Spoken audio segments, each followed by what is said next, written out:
नहमदुहु व नुसल्ली व नुसल्लिमु अला रसूलिहिल करीम अम्मा बाद फ़अऊज़ु बिल्लाहि मिनश शैतानिर रजीम बिस्मिल्लाहिर रहमानिर रहीम वमा अरसलनाका इल्ला रहमतल लिल आलमीन आमन्तु बिल्लाहि सदक़ल्लाहुल अलीयुल अज़ीम व सदक़ रसूलुहुन नबियुल अमीनुल मकीनुल मतीनुल करीम व नहनु अला ज़ालिका लमिनश शाहिदीन व शाकिरीन।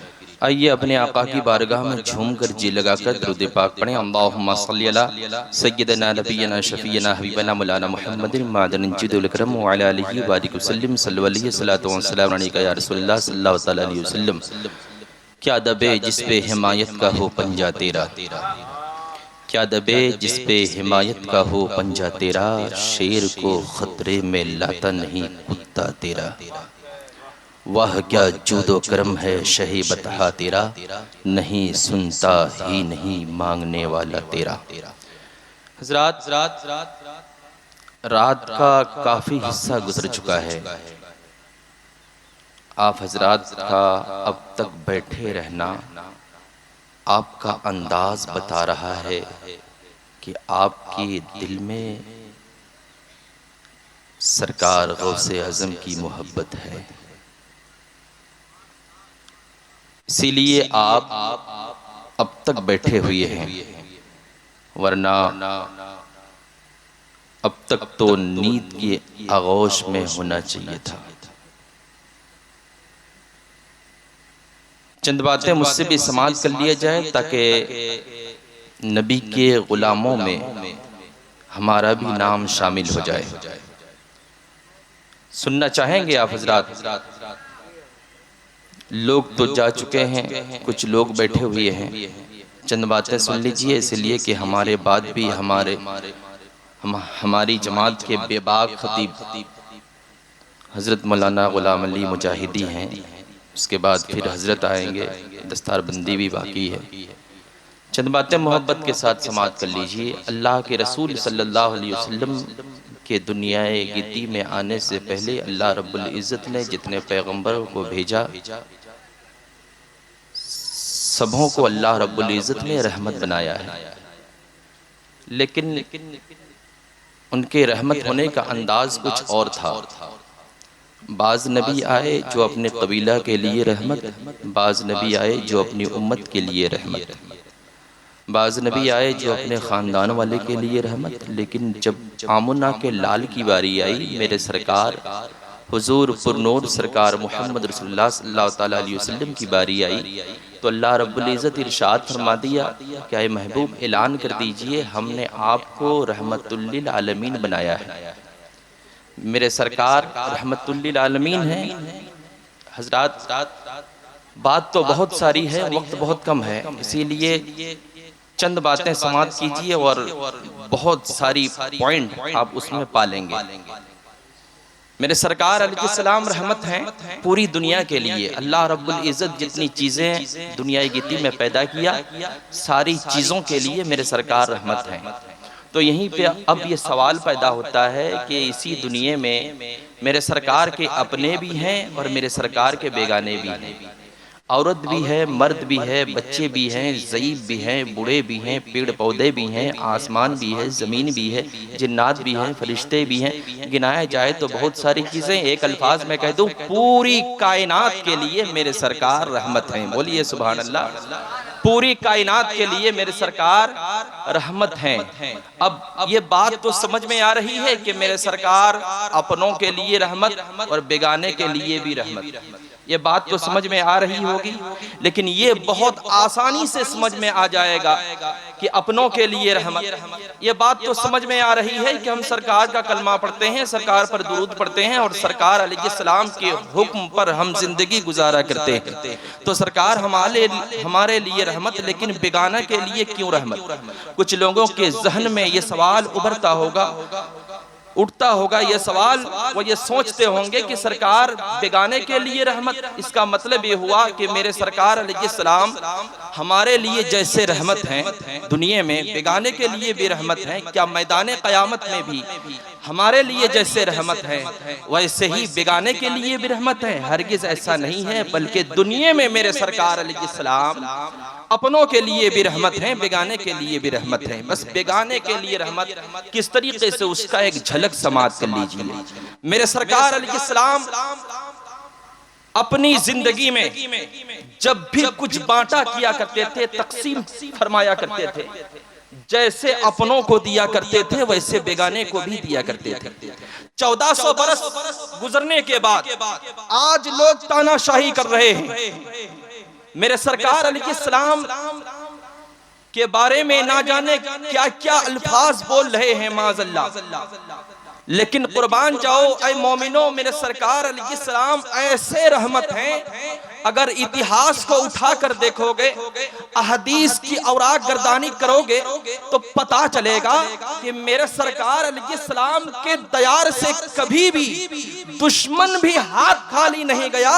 अपने तो अपने, बेगाने भी कभी हाथ खाली नहीं जाते थे, बल्कि सब यही कहते थे कि अहमद मुख्तार सबको देते हैं, जिसको देते हैं उसको गनी कर देते हैं, जिसको अता करते हैं उसको मुमताज बना देते हैं, जिसको अता करते हैं उसको मुख्तार बना देते हैं। मदीने का बाजार है और ऐसे आलम में एक बेवा औरत रहा करती थी।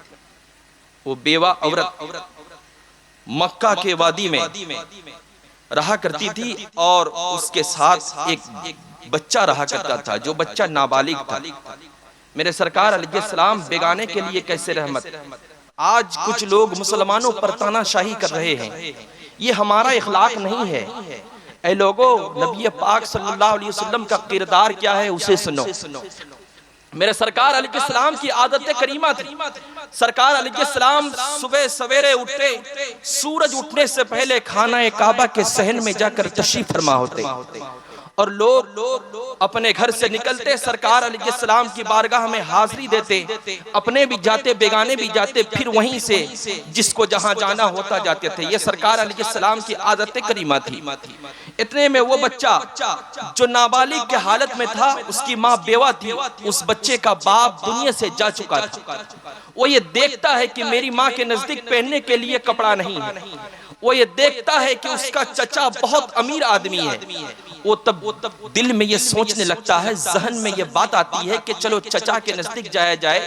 कभी तो कुछ मांगा नहीं हूँ, किसी चीज का सवाल नहीं किया हूँ, अलबत्ता चचा के नजदीक जाकर सवाल कर दिया जाए एक कपड़े की, यानी कपड़े को मांग कर लाऊंगा और लाने के बाद मैं अपनी माँ को दूंगा, जिससे मेरी माँ अपना जिस्म ढांक लेगी। वो भतीजा गया चचा के नजदीक। जाने के बाद ये सवाल करता है कि चचा, अल्लाह ने आपको बहुत सारी चीजें अता की है, आपके नजदीक कभी नहीं आया, आज पहली बार आया हूँ, सिर्फ एक कपड़े का सवाल है, मेरी माँ के नजदीक कपड़े नहीं हैं। जब ये बातें वो सुनाता है, पूरे दास्तान को सुनाने के बाद उसका चचा बेरहमी के साथ उसके साथ पेश आया और उसके गर्दन में हाथ देकर वो अपनी जमीन से बाहर निकाल देता है, घर से और आंगन से बाहर निकाल देता है और ये कहता है कि तेरी ये हिम्मत कि तू हमारे आंगन में आकर खड़ा है और मुझसे कपड़ा मांग रहा है। वो बच्चा हिचकियां लेते हुए रास्ते से गुजरने लगा। एक शख्स से मुलाकात हुई, वो ये पूछने लगता है बच्चा क्यों रो रहा है। छोटा बच्चा जब रोता है तो लोग पूछते ही हैं, जाहिर सी बात है। वो बच्चा बयान करने लगता है कि मैं अपने चचा के नजदीक गया था और एक कपड़ा मांगने के लिए। चचा कपड़ा देना तो दूर की बात है, मुझे गर्दन में हाथ देकर अपने घर से निकाल दिया और उन्होंने ये हुक्म दिया है कि आइंदा अगर दोबारा मेरे घर की तरफ आओगे तो मैं तुम्हारा सर को तन से जुदा कर दूंगा।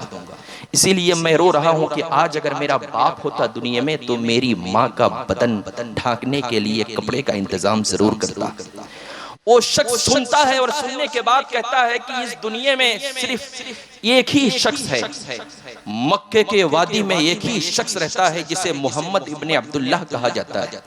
ऐ बच्चा, तू उसके नजदीक चला जा, तू जो मांग रहा है वो अता करेंगे, लेकिन हाँ ये बात तू तय कर ले कि वो मुसलमान हैं, वो मुसलमानों के नबी हैं जिन्हें मोहम्मद इब्ने अब्दुल्लाह कहा जाता है, उन्हीं का कलमा पढ़ पढ़ के लोग मुसलमान हो रहे हैं और तू तो काफिर के घर का लड़का है। वो ये दिल में ठान लेता है कि पहले जाऊंगा और जाने के बाद ये बयान करूंगा कि मैं मुसलमान होने के लिए नहीं आया, बल्कि मैं आया हूँ अपने सवाल लेकर, आप पूरा कर दीजिए तो बेहतर है। वो जाता है, जब उसकी माँ को खबर होती है तो उसकी माँ पूरी बातें सुनती है, सुनने के बाद उसको डांटती है कि कहीं मत जाना, मैं अपनी हालत में सही हूँ और तू सब्र करता जा। उस बच्चे से रहा नहीं गया और ये सोचने लगा कि मोहम्मद इब्ने अब्दुल्लाह के नजदीक जाना है। लोगों से पूछा तो लोगों ने बता दिया कि सुबह सवेरे का वक्त होगा, खाना काबा के सहन में रहमतुल्लिल आलमीन तशरीफ फरमा होंगे, वहीं चले जाना। ये बच्चा उठता है, सूरज उठने से पहले जाता है, क्या देखता है कि खाना काबा के सहन में मेरे सरकार अलैहिस्सलाम तशरीफ फरमा है। और सरकार अलैहिस्सलाम के वद्दुहा चेहरा पर जब इसकी निगाह पड़ी तब ये देखने लगा और देखने के बाद इसकी दिल की दुनिया बदल गई। मुस्कुराता हुआ करीब पहुंचा और करीब पहुंचने के बाद ये कहने लगा कि आप मोहम्मद इब्ने अब्दुल्लाह हैं। मेरे सरकार अलैहिस्सलाम मुस्कुराने लगे, इरशाद फरमाने लगे कि हाँ मैं ही मोहम्मद इब्ने अब्दुल्लाह हूँ। बोल क्या बोलना चाहता है? कहा कि मैं एक काफिर के घर का लड़का हूँ, मेरा बाप दुनिया में नहीं है, मेरी माँ जवान है, मेरी माँ के नजदीक कपड़े नहीं हैं। उससे पहले बोलता है कि सुनिए मैं आपके नजदीक ईमान लाने के लिए नहीं आया, मेरा बाप लातो हुज्जा को पूछता था, मेरी माँ भी लातो हुज्जा को पूछती है और मेरा धर्म भी लातो हुज्जा को सजदा करने वाला है। मैं आपके नजदीक आया हूँ, कलमा पढ़ने के लिए नहीं आया हूँ। आप ये मत सोचिए कि मैं इस्लाम कबूल करने के लिए आया हूँ। इतना सुनने के बाद मेरे सरकार मुस्कुराते हैं और इरशाद फरमाते हैं कि बोल क्या बोलना चाहता है? वो ये बोल पड़ता है कि मेरी माँ के नजदीक पहनने के लिए कपड़े नहीं है, इसीलिए मैं आपके नजदीक आया हूँ। जैसे सुनते हैं रहमतुल्लिल आलमीन, वो मुरादुल मुश्ताकीन, वो ताहा व यासीन, मेरे सरकार जैसे ही सुनते हैं वो नाबालिग बच्चा कहने लगता है कि मेरी माँ के नजदीक कपड़े नहीं हैं, नूरानी चादर को उतारे हैं अपने बदन से और बच्चे की तरफ फेंकते हैं। इरशाद फरमाते हैं कि तू ले पहले जाकर अपनी माँ को कपड़ा पहना दे, उसके बाद आकर अपनी पहचान बता देना, उसके बाद बता देना तेरा बाप क्या था, उसके बाद बताना तेरी माँ क्या थी, उसके बाद बताना तेरा खानदान क्या था। सुन ले, ये मोहम्मद इब्ने अब्दुल्लाह की बारगाह है, ये मोहम्मद रसूलुल्लाह की बारगाह है। यहाँ से अपने लोग जिस तरह से लिया करते हैं, बेगाने भी लूटा करते हैं, यहाँ से कोई भी हाथ खाली जाया नहीं करते। वो बच्चा मारे खुशी के मचलने लगता है और चादर को उठाता है, अपनी माँ के नजदीक पहुंचता है। सुबह सवेरे का वक्त है, उसकी माँ जब देखती है तो क्या देखती है? ये एक खूबसूरत चादर लेकर उसका बेटा पहुंचता है। उसकी माँ समझ जाती है जरूर ये कहीं से चुरा कर लाया है, हाथ को पकड़ती है और ये पूछने लगती है बोल कहां से लाया है? बच्चा पूरी बातें बताता है और बताने के बाद उसकी माँ ये बातों को सुनती है और ये क्या देखती है कि उसकी नाक ये बता रही है कि उसकी नाक में खुशबू आ रही है। हाथ से चादर को लेती है, सूंघने लगती है, बोलने लगती है कि ये चादर से तो बहुत खुशबू आ रही है, ये चादर जो है बहुत मोतबर होगी। दिल में सोचने लगती है चादर से जब इतनी मोतबर खुशबू निकले तो मोहम्मद रसूलुल्लाह की जात क्या होगी, उनके लाया हुआ धर्म, उनका लाया हुआ धर्म क्या होगा। इतने में होता यह है, सारी बातों को सुनने के बाद उसी चादर से वो बेवा औरत अपने जिस्म को ढांकती है। कई रोज गुजर जाता है, चैन छिन जाता है, करार चली जाती है, नींद चली जाती है, बेकरार हो जाती है। अब उसकी दिल की कैफियत ये हो रही है, वो शबो रोज ये सोचने लगती है चादर में अगर ये फन है, चादर का अगर ये कमाल है तो मोहम्मद इब्ने अब्दुल्लाह के चेहरे का क्या कमाल होगा। फिर सुबह सवेरे का वक्त होता है, 2 दिन या 4 दिन गुजरे थे, बच्चे का हाथ को पकड़ती है, खाना काबा के सहन में पहुंचती है और पहुंचने के बाद ये कहने लगती है हुजूर जब से मैंने आपकी मोतबर चादर को अपने जिस्म पे रखी हूँ मेरा दिल बेकरार है, मेरा चैन चला गया, मेरी चैन चली गई और मेरा करार चला गया, मेरी नींद उड़ गई है। अब अपने दामने अत्हर में जगह इनायत फरमाइए और कलमा पढ़ाकर मुसलमान बना लीजिए। पता चलता है यह है इखलाक़े रसूल, यह है मोहम्मद रसूलुल्लाह का तरीका, यह है मोहम्मद रसूलुल्लाह का ढंग। और लोगों सुनो, कौन ये कहता है कि इस्लाम फैला है तलवार के चोट में, इस्लाम फैला है कलमा पढ़ाया गया है या यानी जबरन इंसानों को ये गलत फहमी है, लोगों को ये समझाया जा रहा है, ये जो है लोगों के दिमाग को घोला जा रहा है। सुन लो, इस्लाम फैला है तो इखलाक के जरिए से फैला है। मोहम्मद रसूलुल्लाह के इखलाक इतने अच्छे हैं, इतने मोतबर हैं कि उसी के जरिए से रफ्ता रफ्ता पूरी दुनिया में मजहब इस्लाम फैला। आप सुन रहे हैं बज़्म नात यूट्यूब चैनल की पेशकश। मजहब इस्लाम फैलाने के लिए ना जाने कौन कौन सी चीज को इस्तेमाल किया गया। तारीख को उठाकर देखोगे तो पता चलेगा कि इस्लाम की पहली लड़ाई की इतिहास को देखोगे तो पता चलेगा एक तरफ 1200 की तादाद में कुफ्फार और मुशरिकीन है और दूसरे तरफ मुसलमान सिर्फ 313 हैं। मुसलमानों के नजदीक खाने के लिए सही ढंग से सामान नहीं था, पहनने के लिए सही ढंग से कपड़े नहीं थे, अल्लाह अकबर, लड़ने के लिए हथियार नहीं है। जमाना ने देखा, लोगों ने जाकर सरकार की बारगाह में अलीजा पेश किया, या रसूल अल्लाह हम कैसे उनका मुकाबला करेंगे, वो तो 1200 की तादाद में है, हम तो 313 हैं, सरकार हमारे नजदीक हथियार नहीं है। सरकार अलैहिस्सलाम हथियार नहीं देते हैं। जमाना ये बोल नहीं सकती है कि मोहम्मद रसूलुल्लाह हथियार अता किए हो। मेरे सरकार खजूर की टहनी को अता करते हैं। एक तरफ लकड़ी हो और दूसरे तरफ हथियार हो तो जमाना ये जान रहा है कभी भी लकड़ी से तलवार का मुकाबला किया नहीं जा सकता, लेकिन साहब ये रसूल का वो ईमान है। सरकार हाथ में लकड़ी दे रहे हैं, उसी से जंग कर रहे हैं और जंग में जीत भी हासिल कर रहे हैं।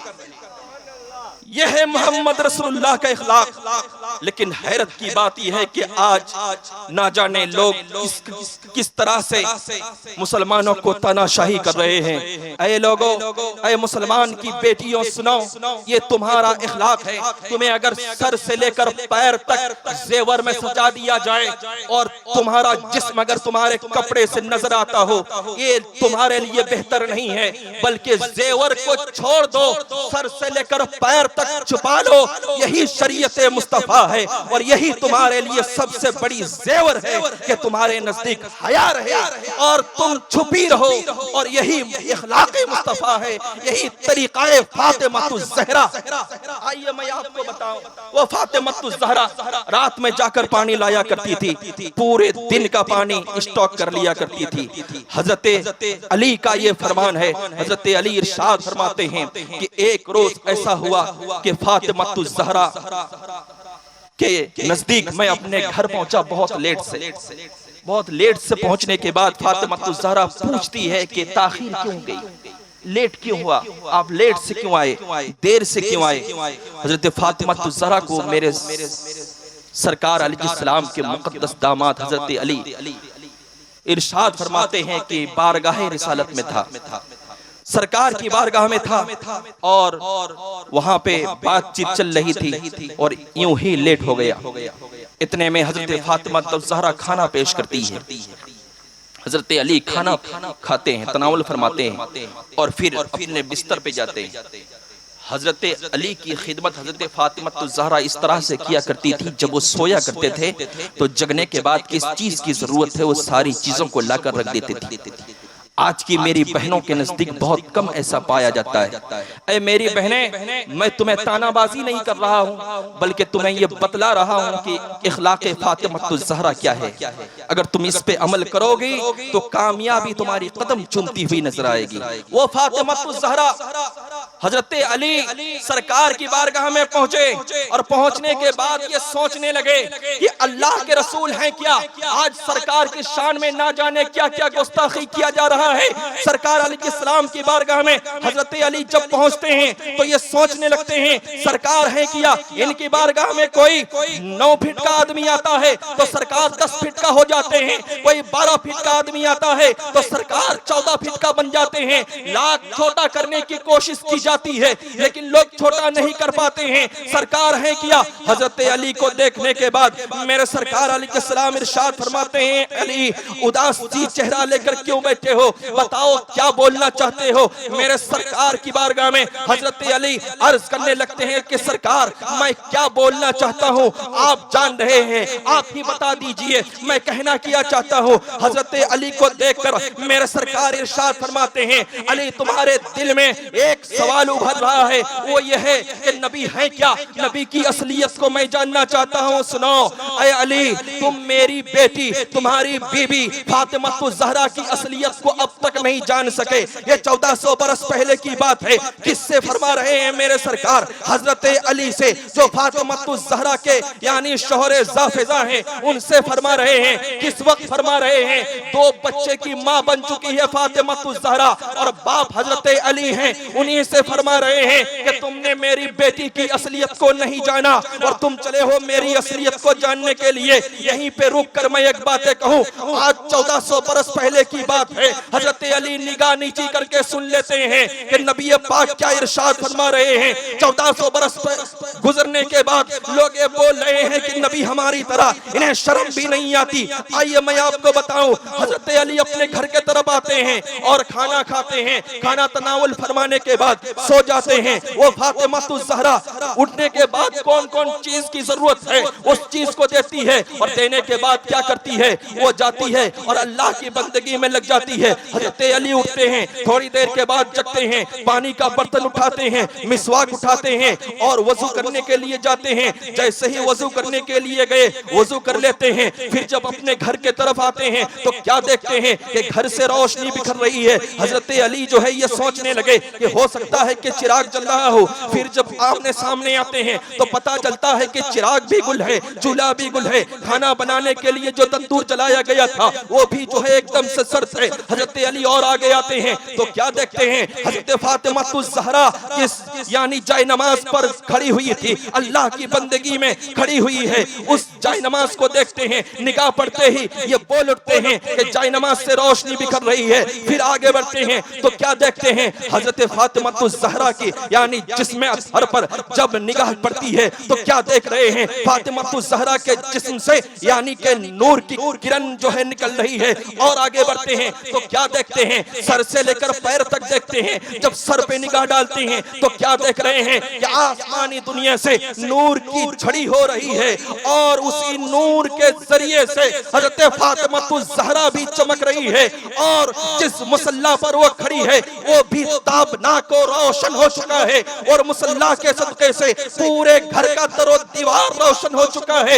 हजरत अली समझ जाते हैं और ये सोचने लगते हैं कि शाम को सरकार का फरमान हुआ कि तुमने अपनी बीबी की असलियत को अब तक समझने की कोशिश नहीं की और तुम चले हो अपने नबी की असलियत को जानने के लिए।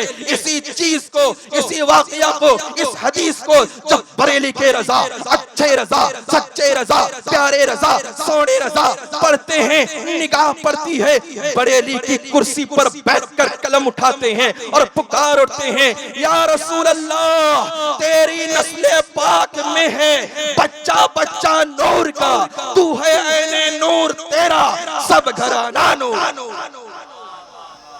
पता चला ना नबी को छोटा किया जा सकता है, ना नबी की जात को छोटा की जा सकती है, ना नबी के घराना को कोई छोटा कर सकता है। अगर छोटा करने पर पड़ेगा तो यकीनी तौर पर दुनिया से नुस्खो नाबूद हो जाएगा और नबी का घराना बड़ा का बड़ा ही रह जाएगा।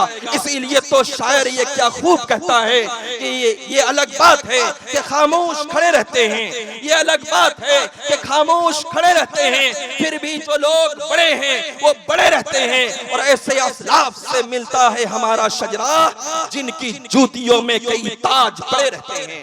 अल्लाह रब्बुल इज्जत की बारगाह में दुआ है कि मौला ताला जितनी चीजें मैंने बयान की सबसे पहले हमें इस पे अमल करने की तौफीक अता फरमाए। फिर आप लोगों को बयान के दौरान अगर हमारी जुबान से कोई अल्फाज ऊंची नीची और जाने अनजाने में गलत निकली हो, मैं इससे तौबा करता हूँ। अस्तगफिरुल्लाह रब्बी मिन कुल्लि ज़ंबि व अतूबु इलैहि व अशहदु अल्ला इलाहा इल्लल्लाहु व अशहदु अन्ना मुहम्मदन अब्दुहु व रसूलुहु व आखिरु दावाना अनिल हम्दुलिल्लाह।